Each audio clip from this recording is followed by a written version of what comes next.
Avis vascular centre మన దేశంలోనే the best varicose vein hospital. శ్రీమత్ సింహాసనేశ్వరాజిదగ్నికుండ సంభూత దేవకార్య సముద్యత. పూజారి గారు అర్చించేయండి.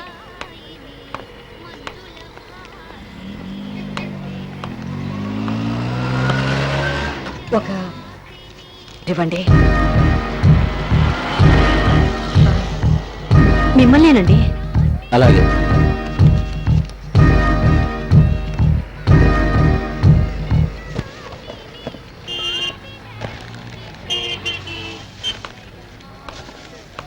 పదండి వెళ్దాం. లక్ష్మి, నువ్వు మందు బాటిల్ కొనితేస్తున్నావేంటి? అవునండి, మా అబ్బాయి కోసం కొని తీసుకెళ్తున్నాను. ఏంటి, కన్న కొడుకు మందు బాటిల్ కొని తీసుకెళ్తున్నావా? ఏ, మీ పిల్లల కోసం మీరు ఏమి కొని తీసుకెళ్ళరా? ఎందుకు తీసుకెళ్ళు? వాళ్ళకి ఇష్టమైన చాక్లెట్లు, ఐస్ క్రీమ్లు తీసుకెళ్తూనే ఉంటాను. మీ పిల్లలకి చాక్లెట్లు, ఐస్ క్రీమ్లు అంటే ఇష్టం. మా అబ్బాయికి ఈ మందు బాటిల్ అంటే ఇష్టం. అందుకే వాడి కోసం కొని తీసుకెళ్తున్నాను. Good morning madam. Good morning Anjali. ఎందుకమ్మా ఫంక్షన్ అంతా అయిపోయాకొచ్చావు? చూడు నీ ప్రైజెస్ అన్ని ఎలా మిగిలిపోయాయో. ఎందుకింత లేట్ చేసావు? నాకెందుకో ఫంక్షన్ కి రావాలనిపించలేదు మేడం. దేనికి? నా ఫ్రెండ్స్ అంతా వాళ్ళ పేరెంట్స్ తో డాన్స్ మీదకి వచ్చి ప్రైజెస్ తీసుకుంటారు. కానీ నాకు పేరెంట్స్ లేరు కదా మేడం. ఒక్కదాన్నే స్టేజ్ మీదకి రావాలంటే ఎందుకో బాధ కలిగింది మేడం. నీలాంటి బ్రిలియంట్ స్టూడెంట్స్ ఎప్పుడూ డిసప్పాయింట్ అవ్వకూడదు. ఇదిగో నీ ప్రైజెస్ అన్ని ఇప్పుడు నీకు ప్రెజెంట్ చేస్తున్నా. అంజలి సంగతి తెలిస్తే ఎవరైనా బాధపడతారు. పేరుకు మాజీ సిటీ మేయర్ మనవరాలు. పాపం అమ్మా నాన్న ఉన్నా ఎవరూ లేని అనాథననే ఫీలింగ్ తో పెరుగుతుంది. వదిలేసిన అమ్మా నాన్న ఎలా ఉన్నారో తెలియదు గానీ మిగతా పిల్లల్ని చూసినప్పుడు మాత్రం అప్పుడప్పుడు అప్సెట్ అవుతుంది.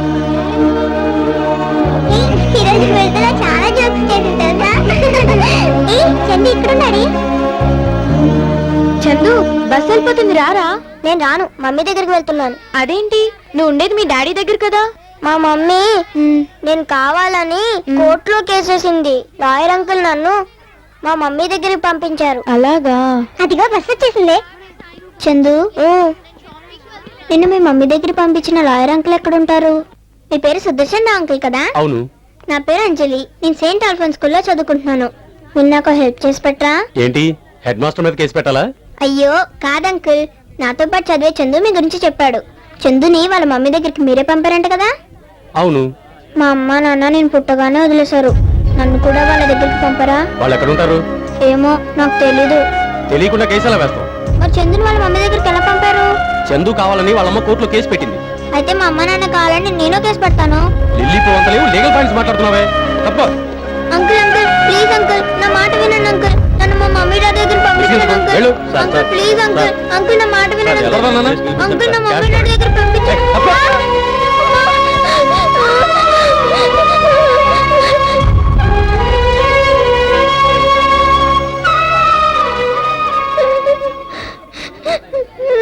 లాయర్ గారు, మిమ్మల్ని పాపను ఎందుకు తోశారు? ఎందుకా? ఆ పిల్లని వాళ్ళ అమ్మ నాన్న వదిలేశారట. కోర్టులో కేసు పెట్టి వాళ్ళని అప్పగించాలట. నేనేదో ఖాళీగా ఉన్నట్టు పిల్లతనంగా నా వెంటపడి మరీ అలర్ట్ చేస్తుంది. పిల్లతనం అని మీరే అంటున్నారుగా, అలాంటప్పుడు ఏదో సర్ది చెప్పి పంపించాలి. సర్ది చెప్పే టైం నాకు లేదు. అయినా నువ్వు లాయర్వేగా, ఆ పాపను సంకరించుకుని చందమామను చూపిస్తూ ఆ సర్ది చెప్పేదేదో నువ్వే చెప్పు.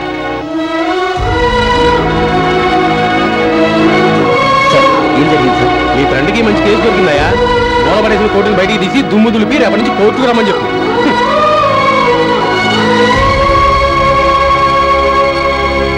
హ్యాపీ బర్త్డే రా. సారీ రా, నాకు విషయం చెప్తానికి వచ్చి నువ్వు బాధపడ్డావు. పోనీలేరా, వాడికి నోరుంది కాబట్టి మాట్లాడేశాడు. మనకు చెవులున్నాయి కాబట్టి వినేశాం. నేనేం బాధపడలేదు, ఎందుకంటే అలవాటైపోయిందిరా.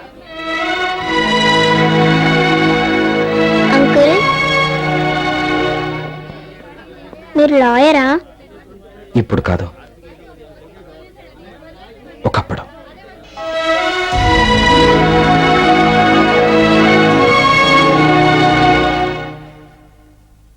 Excuse me.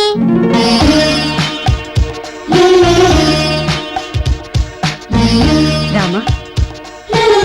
నమస్కారం అండి. నమస్తే. ఎవరమ్మా నువ్వు? My name is Anjali, Saint Alphonse school, 4th class, A section. CM గారు కూడా ఇంత పెద్ద అడ్రస్ లేదే. నాకు ఉందిలే అండి. లాయర్ అంకుల్ ఇంట్లో లేరా? లేడే, వాడితే నీకేం పని? మీరు వాళ్ళ అమ్మగారు కదూ? అవును, నీకెలా తెలుసు? అంత పొడుగాటి మనిషిని పట్టుకుని వాడు అన్నారంటే మీరు అమ్మే అవుతారు కదా. నీ లాజిక్ బానే ఉంది. అసలు ఎందుకు వచ్చావో చెప్పమ్మా. మీతో చెప్తే పని కాదు, అమ్మ చెప్తే పిల్లలు వింటారు కదా. అలా అని అంటారు. నన్ను మా అమ్మ నాన్న వదిలేశారు. వాళ్ళని వచ్చి నన్ను తీసుకెళ్ళమని కేసు పెడదాం అనుకుంటున్నాను. మరి మీ అబ్బాయికి రికమెండ్ చేసి పెట్టరా? ఎందుకంటే నవ్వుతున్నారు? నీ వయసు ఎంత? 7 సంవత్సరాలు. దాదాపు 8 ఏళ్లగా నా కొడుకు నాతో మాట్లాడడం మానేశాడు. ఎందుకు మానేశారు? మీ మీద అలిగారా? అర్థమైందిలేండి, మీరు ఆయన్ని కొట్టుంటారు. అవునమ్మా, వాడి జీవితానికి సరిపడా పెద్ద దెబ్బ కొట్టాను.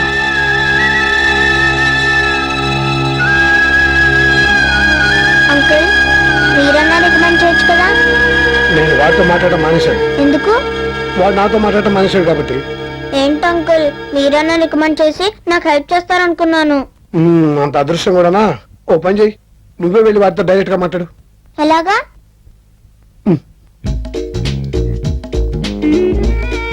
అంకుల్,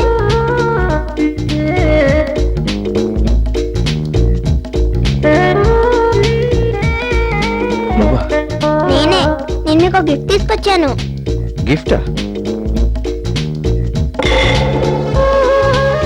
మీకు మంది అంటే ఇష్టం, నాకు అమ్మా నాన్న అంటే ఇష్టం. నేను మీకు మంది ఇస్తాను, మీరు నాకు అమ్మా నాన్నని ఇవ్వండి. నా దగ్గర చాలా పాకెట్ మనీ ఉంది. మీకు కావాలంటే ఎన్ని మందు బాటిల్స్ అయినా కొనిస్తాను. ఏయ్, అసలు నా గురించి ఏమనుకుంటా? చిన్నపిల్లవి, నీకు కూడా నేను తాగుబోతులా కనిపిస్తున్నానా? వెళ్ళి కంచి, ఇంకోసారి నాకు కనిపిస్తే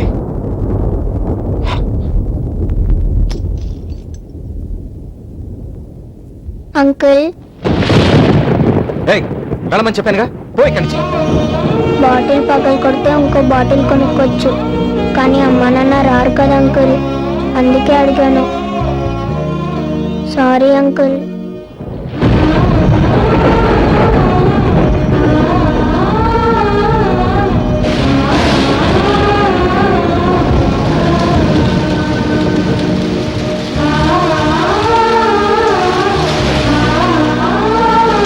బాటిల్ పగలు కొడితే ఇంకో బాటిల్ కొనుక్కోవచ్చు, కానీ అమ్మా నాన్న రారు కదా అంకుల్.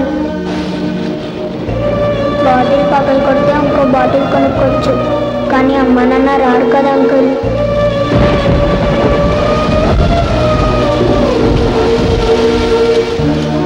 అంజలి,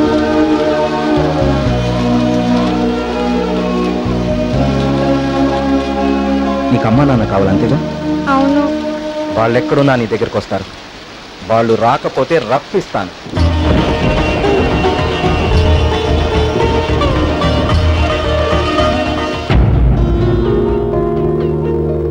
యువర్ ఆనర్, ఇప్పటి వరకు మన న్యాయస్థానాల్లో ఎన్నో రకాల కేసులు పరిష్కరించాం. ప్రజలు తమకు అన్యాయం జరుగుతున్నప్పుడు ఎంత చిన్న విషయానికైనా సరే న్యాయం కోసం పోరాడే అవకాశం కల్పించాం. కానీ ఈ పాప వేసే ప్రశ్నలకు సమాధానం మాత్రం మన చట్టంలో ఏ సెక్షన్కి లేదు యువర్ ఆనర్. ఒక భార్య భర్త బిడ్డకు జన్మనిచ్చిన తర్వాత ఆ బిడ్డను ఇష్టం లేదని నడి రోడ్డు మీదో అనాథాశ్రమంలోనూ మరెక్కడో వదిలివేయటం అన్యాయం కాదా యువర్ ఆనర్? కన్నవారు ఉండి కూడా వారి ప్రేమకు నోచుకోలేక ఆ బిడ్డలు అనాథలుగా బ్రతకడం అన్యాయం కాదా యువర్ ఆనర్? ఈ అన్యాయం జరగడానికి కారకులు ఆ తల్లిదండ్రులే కాదు, మన న్యాయస్థానాలు, మన చట్టాలు, మన ప్రభుత్వాలు.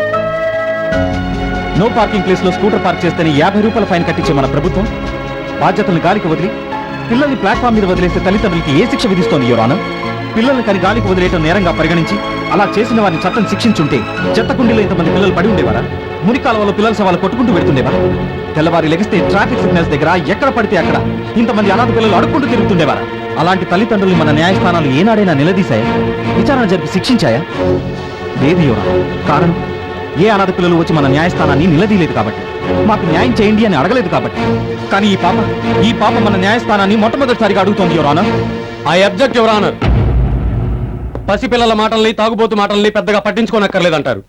ఎప్పుడూ తప్పదాగి రోడ్ల మీద పడిపోయే ఈ లాయర్ గారు 8 సంవత్సరాల తర్వాత ఈ రోజు కోర్టుకు వచ్చి ఏదో పిచ్చి పిచ్చిగా మాట్లాడుతున్నారు.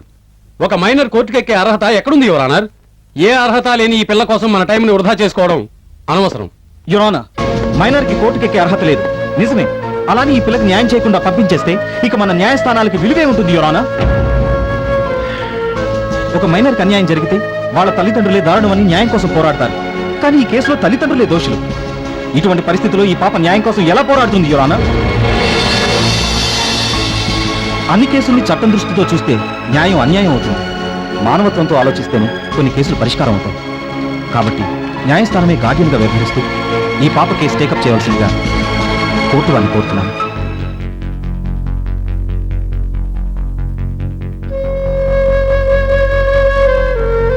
చట్టం కన్నా మానవత్వమే గొప్పది అన్న తన వాదంతో లాయర్ వేణు న్యాయస్థానాన్ని ఆలోచింపజేశాడు. ఈ కేసు విచారణ పూర్తయ్యే వరకు బేబీ అంజలికి న్యాయస్థానమే గార్డియన్ గా వ్యవహరిస్తుంది. ఆమె తల్లిదండ్రులను ప్రవేశపెట్టవలసిందిగా ఆదేశాలు జారీ చేయటమైంది.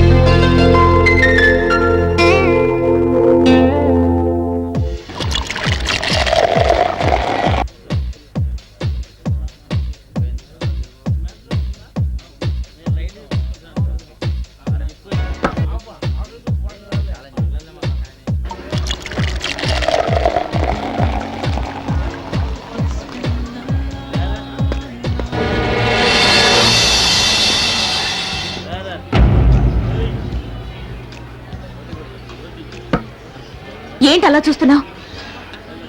ఎక్కడో మూల కూర్చొని ఏడవలసింది ఇక్కడికొచ్చింది ఏమిటానా? నా జీవితం ఇలా అయిపోవడానికి కారణం నువ్వు. నా మానాన్ని నేను ప్రశాంతంగా ఎక్కడో బతుకుతున్నా నువ్వు నన్ను కోర్టుకు లాగావు. గతంలో జరిగిన దానిలో నా పొరపాటు లేకపోయినా నా తలరా తరుకొని వెళ్ళిపోయాను. ఈ విషయంలో మాత్రం నిన్ను వదిలిపెట్టను. ఈ కేసు నువ్వు 24 గంటల్లో విత్డ్రా చేసుకోకపోతే నిన్ను చంపడానికి కూడా నేను వెనకాడ్డా. నువ్వు విత్డ్రా చేసుకుంటావో నిన్ను చంపి నన్ను జైలుకి వెళ్ళమంటావో నువ్వే నిర్ణయించుకో. చీట్.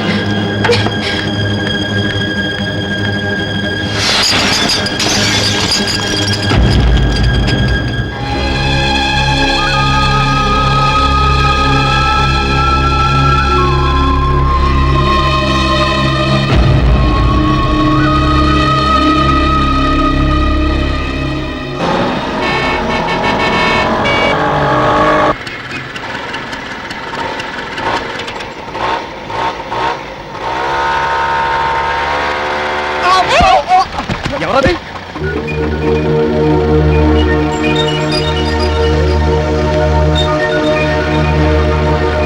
ఏమయ్యా నీకు బుద్ధిందా? అసలు నీకు బ్రెయిన్ ఉందా? ఆహా, ఆ విషయం నేను అడగాలి. నాకుంది, నీకు లేదని చెప్తాను. ఉంటే సిగ్నల్ పడ్డప్పుడు రోడ్ ఎందుకు క్రాస్ చేస్తున్నావు? ఆహా, నువ్వు మాత్రం ఇక్కడ సిగ్నల్ పైన ఇరుక్కుపోక నుంచి వచ్చేస్తావా? నా ఇష్టం. నీ ఇష్టం అనుకుంటే ఊరుకుంటావా? ఆ ఊరుకోకి ఏం చేస్తావు? ఓ రంచుడిగా! ఏ మిస్టర్, నాతో పెట్టుకున్నావంటే నేనేం చేస్తానో తెలుసా? ఏంటే నువ్వు చేసేది అసలు నిన్ను? అమ్మో నా ఫైల్ ఏమండి, నా ఫైల్ వెళ్ళిపోతుందండి. అయితే నన్నేం నీ వల్ల చేయమంటావు? కదండి నా ఫైల్ పడిపోయింది. ఏంటి, నా వల్ల పడిపోయిందా? మీ డాష్ ఇవ్వగానే అది టాప్ మీద పడింది. అమ్మో నా ఫైల్ వెళ్ళిపోతుందండి. ఏమండి పదండి, తొందరగా చూస్తారండి, త్వరగా పోనండి. అమ్మో నా ఫైల్. బాబు ఆపుతున్నారులే. ఏంటయ్యా నీ సోమ మీద నా ఫైల్ పడిందయ్యా. ఇట్లా తీసుకురా. థ్యాంక్స్ అండి, నా ఫైల్ నాకు దొరికింది. చాలా సంతోషం.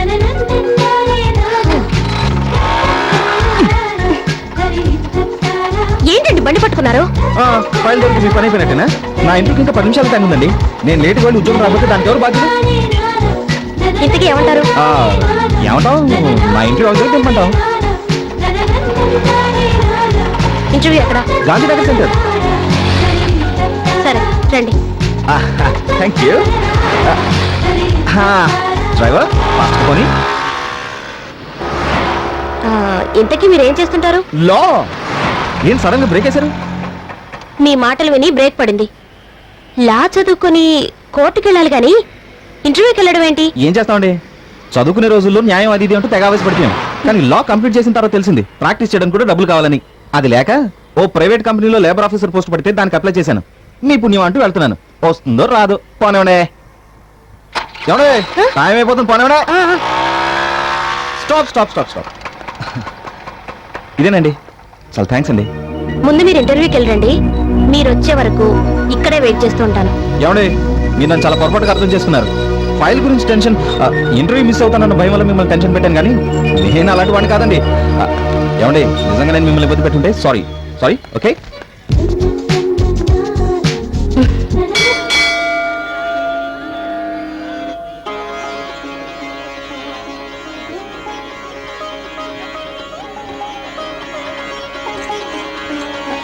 హలో ఉన్నాను. మీరు ఏ టెన్షన్ లేకుండా పక్కింటి పేపర్ తెచ్చుకుని మరీ చదువుకుంటారా? ఎందుకే టెన్షన్ పడతావు? రాత్రంతా నీ కొడుకు ఇంటికి రాలేదు అంతేగా. నీ కొడుకు ఇంటికి రాకపోతే తల్లిగా నువ్వు టెన్షన్ పడటం భావ్యం, కానీ ఎదురింటి సుబ్బారావు కొడుకు ఇంటికి రాకపోతే నువ్వు టెన్షన్ పడ్డావు అనుకో, అది నాకు టెన్షన్. అయ్యో, నేను చెప్పిన దానికి మీరు మాట్లాడేదానికి ఏమైనా సంబంధం ఉందా? అదే నాకు అర్థం కావట్లేదే.